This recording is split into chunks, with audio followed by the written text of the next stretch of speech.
So, Doctor, I think we started with when you began this entire journey into sports medicine.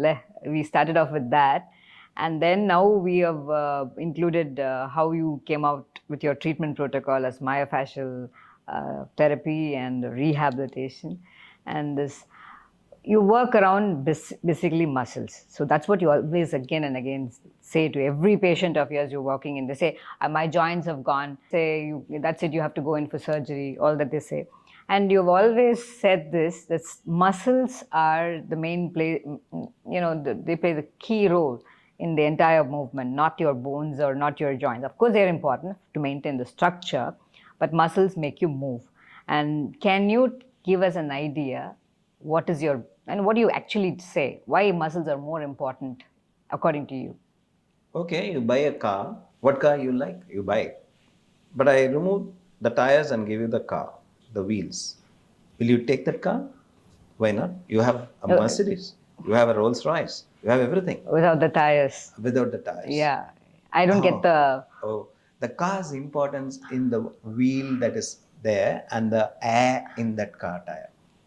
We have pneumatic car tires. Yeah. But that pneumatic car tire, the part that is so insignificant carrying you in the whole car, where the car is costly, you have AC, you have all the facilities inside the car, you have a sunscreen, there are so many things. But if this doesn't work, the car is useless. Similarly, if your muscles don't have the capacity to move you against gravity, there is a gravity. And only by repeated movements, doing everything that you were able to do in the forest, you're going to do that here. Yeah. So you need to bring the forest back. Yeah. So you can't go there. So what you have to do, you have to exercise, you have to jump around. So when should one start looking at it seriously? Can I start it by, a lot of people ask us this question, so I'm asking you the same question, though I know the answer, but then I'm going to hear it from you. I want the audience to hear from you. When should somebody start caring for their muscles? Ideally, if you are a very good mother, father of a child that is come into the world, from that day you will care about their exercise because they are constantly moving. Whereas you want them to don't move, don't climb, don't do this, is what we want the child. Child is a very good child. So put him there, he'll be there only. He doesn't move, there's some problem. First check. The other, there is no age limitations. I had a 92-year-old John Devasar doing 100, 200 long jump, triple jump. And an 87-year-old... How young someone should be? Now, that age limit we could understand. True. We are seeing that. I'm saying anybody, you want to be alive. Your quality of life has to be improved. So let's say when they are 3, 4, they can start working in the direction to exercise. So the day they come to school, the day that they're made to sit in one place. Yes. Yeah. The discipline to sit itself is begun at the school. They move around, they don't like the child. No, they're saying the child is not is behaving well in the school. We want a norm created that you should not move. From the day one. Can we? Any outdoor activities like just running around. We used to play all silly games, just running up and down the stairs and hide and seek and all that. Now, those kind of games are those good enough for the start of until they are 10, or would you suggest them take up a precise prescription in that area for exercise specifically? In my opinion, they should be exposed to various sports, move to music, to move in the water, to have exposure to cycling, so that they're all done. Yeah. In the school, you learn the roads and the regulations and how to behave on the roads in the school. Yeah, I'm going to pose another problem that all of us are facing, because I remember playing on the roads all the time and always on the roads, but we don't see children on the roads these days. You can't cycle on the road these days. So, I was all the cycle all the time, but if you ask me to take a cycle today on the road, I'm going to be, oh my God, I do not know. How do you see it in Barcelona? They have a cycle bay, clearly. Yeah. Yeah, must be a home gym. We are all bothered with a home theater, no? So most of us feel home theater. I have a bigger TV. I have a bigger things. The more time you can sit. You can sit on here and you're just creating more time to sit. All the movies to your heart's content and create your own world and believe you have had a great time. But the great time will be lost prematurely again and again. this can be avoided. You can enjoy the movie. I didn't say you shouldn't see. Please don't misunderstand. But the time to do your exercise is non-existent. Yeah. Non-existent to the extent that we believe if I go and meet a doctor for a diabetes, oh, father had it, mother had it, I will get it. Yeah. But never do we think we should prevent it. Now, how do you bring in exercise as a factor to change this?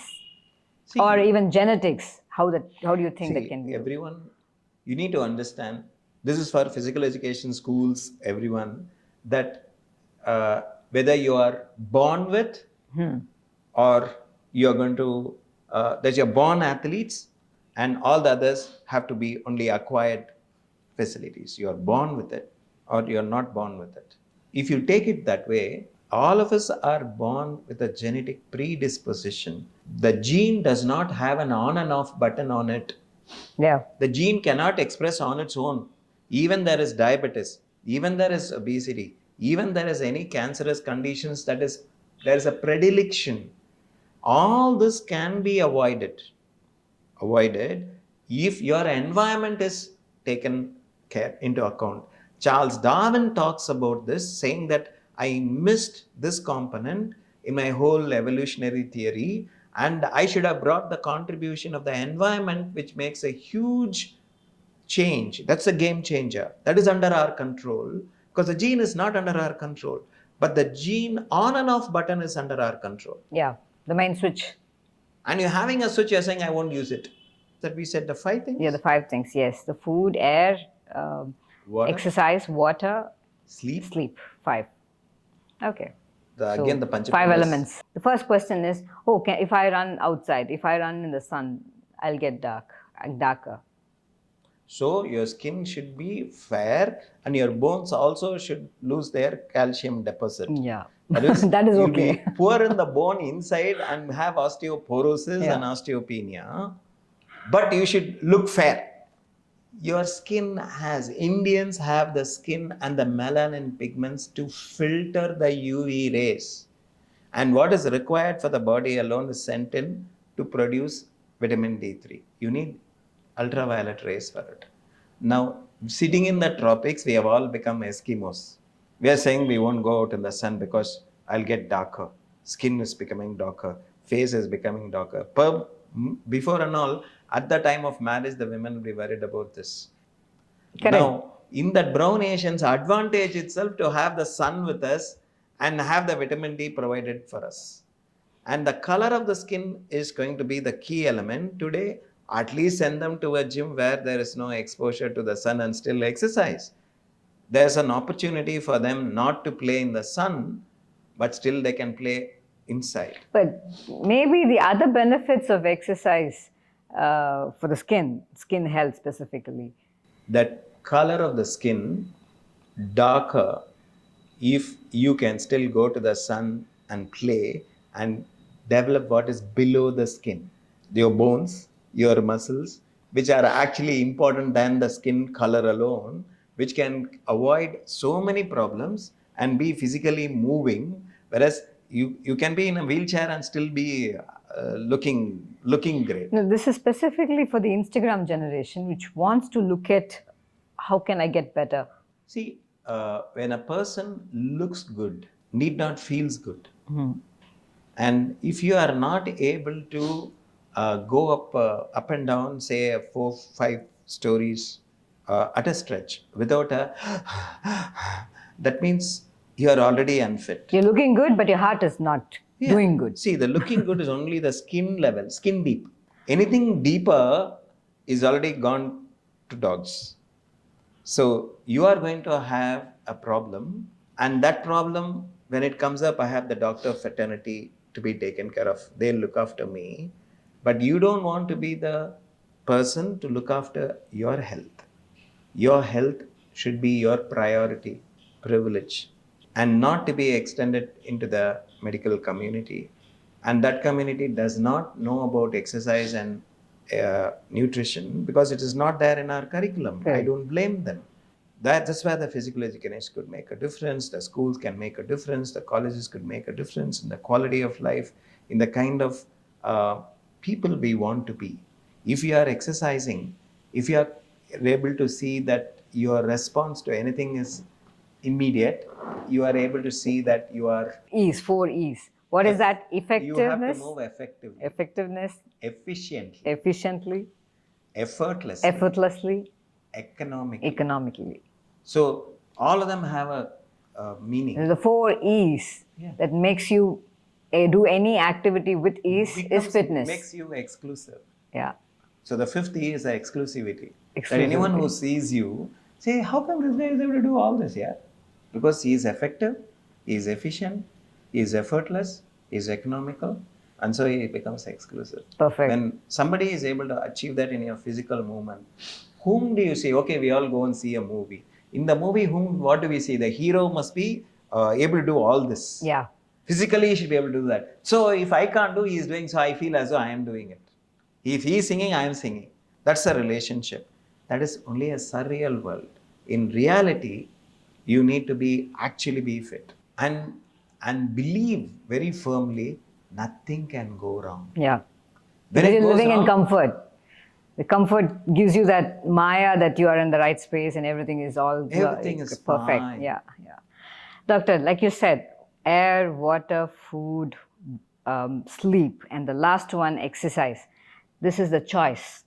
It's become a choice because see, without air we cannot live. Without food you cannot live. Without water you're going to die. And sleep, yes, it is an automatic process. And again, that puts you through a problem if you don't sleep well. Exercise is appearing to be my choice. Do you think giving choice in this matter? Good, very good. You showed the thumb, no. All the other fingers are not as important as the thumb.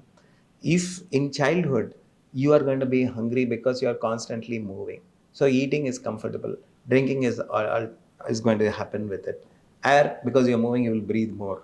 And sleep, automatically when you lie down, you sleep. As you grow older, you don't get your sleep. Your digestion is not happening properly. You're not drinking enough water. Your kidney is going for a 6. You have all these components can be managed with one guy. That is your exercise. The thumb. So this is the first one. So the schools should have incorporated as much the learning component, should have incorporated your exercise is your vital requirement to be alive, to be alert, to be able to do whatever you want to do. But that has been wrong. What are the things that can come with your exercise and sport that I may lose, but I'll get back tomorrow? I will not like this guy, but I have to participate in a team cohesions. So if you don't do exercise, not somebody is superior to you. Your own diseases are superior to you. So like all the rest of the 4 things important, exercise is an absolute important. So you have everything under control. So basically, a lot of people lack motivation to move.